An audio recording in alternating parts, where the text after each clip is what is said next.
Meanwhile, as the 2024 presidential campaign gets underway, President Biden is touting claims of reducing the national debt as one key difference he's made in his first 2 years in office. But Yahoo Finance's Rick Newman says, not so fast. He joins us now. All right. Hi, Rick. What do you mean when you say not so fast?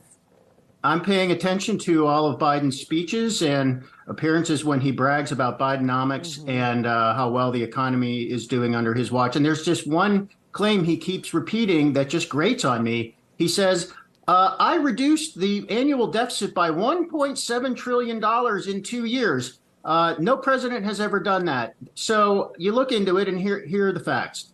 Technically, he's right, but the reason that he reduced the deficit is because of all the COVID aid, the fiscal stimulus in 2020 that pushed the deficit all the way up to $3.1 trillion, the most ever. So as that money ran out, the deficit naturally fell. So that's where Biden gets the $1.7 trillion in so-called savings. But the deficit is not doing well at all. It's much higher than it was before COVID, and it's going to be going up, not down, during the next few years. So if Biden leaves the impression with you that he is doing something to get this debt addiction under control, he is not. Don't believe that.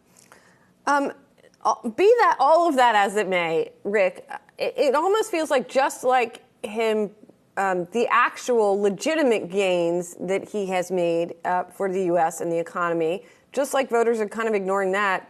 It doesn't seem like that the deficit issues really tends to set people on fire unless you're talking about the GOP talking about deficits when it serves their purposes. But in general, like, do people get worked up over this stuff? Besides so polls show that, but voters are concerned about the size of the national debt, which I believe is now around $32 trillion. I mean, it's so big, nobody even knows what $32 trillion is. But it generally becomes a sideshow during elections. People care much more about the economy today. And the debt, as big as it is, it has not yet caused the debt crisis or the fiscal crisis that many economists have been saying is coming.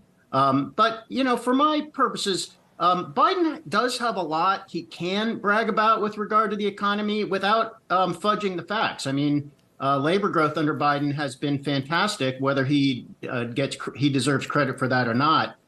We've had a massive growth in the labor force. I mean, the unemployment rate is extremely low. We're seeing inflation come down. So there are a lot of things Biden can point to without having to exaggerate or fudge. So this one just stands out when he talks about reducing the annual deficit, which he did not do at all.